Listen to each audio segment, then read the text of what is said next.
Salut à tous, on se retrouve aujourd'hui pour faire le point sur le week-end politique le plus important de l'année 2018 que l'on évoquait vendredi dernier. Et le moins que l'on puisse dire, c'est qu'entre l'Allemagne et l'Italie, la situation est assez contrastée. D'abord, en Allemagne, les 465 000 membres du SPD devaient se prononcer sur l'éventualité d'une nouvelle grande coalition avec la CDU d'Angela Merkel. Alors que le vote s'annonçait comme très incertain, c'est finalement par une assez nette majorité, 66% de oui, que les militants du SPD ont approuvé cette nouvelle GroKo. Angela Merkel sera donc très logiquement reconduite au poste de chancelière par un vote du Bundestag qui aura lieu le 14 mars.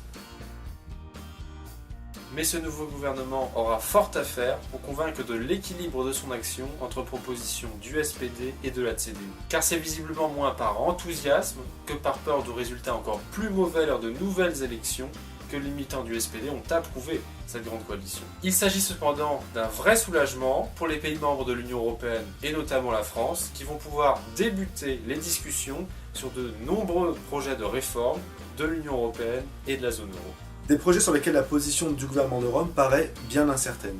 Car les élections qui se déroulaient ce dimanche en Italie ont accouché, comme on l'avait dit, d'un parlement sans majorité. La coalition de centre-gauche, au pouvoir depuis 2013, a fortement reculé, passant de 30 à 23% des suffrages. Son leader, l'ancien Premier ministre Matteo Renzi, a aussitôt indiqué qu'il démissionnait de la présidence du Parti démocrate.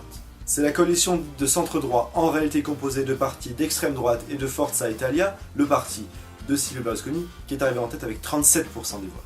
Mais en son sein, ce n'est pas Forza Italia, mais la Ligue, anciennement Ligue du Nord, alliée de Marine Le Pen au Parlement européen, qui est en tête avec 17% des voix.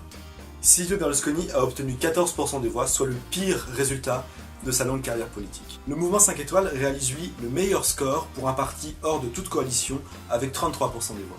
Il appartient désormais au modéré Sergio Mattarella, le président de la République italienne, de désigner celui qui lui apparaît le mieux placé pour rassembler une majorité. Les partis politiques devront passer de la vindicte au compromis s'ils veulent gouverner. Ils auront également à clarifier leur position vis-à-vis de l'Union européenne et notamment la Ligue qui a fait preuve d'une grande hostilité à son encontre. Tout comme le très anti-élite mouvement 5 étoiles qui appelait autrefois à un référendum sur la zone euro mais qui se déclare aujourd'hui pro-européen. Désormais, rien n'est à exclure, ni un gouvernement comprenant le mouvement 5 étoiles et la Ligue, ni un gouvernement comprenant le mouvement 5 étoiles et le centre-gauche, ni une droite qui aurait trouvé des alliés.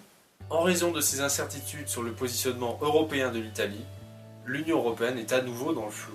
De nouvelles élections pourraient même avoir lieu dans quelques mois en cas d'échec des négociations. Même si, prudence, les Italiens ont plutôt exprimé un rejet des politiques européennes actuelles qu'un rejet de l'Union européenne.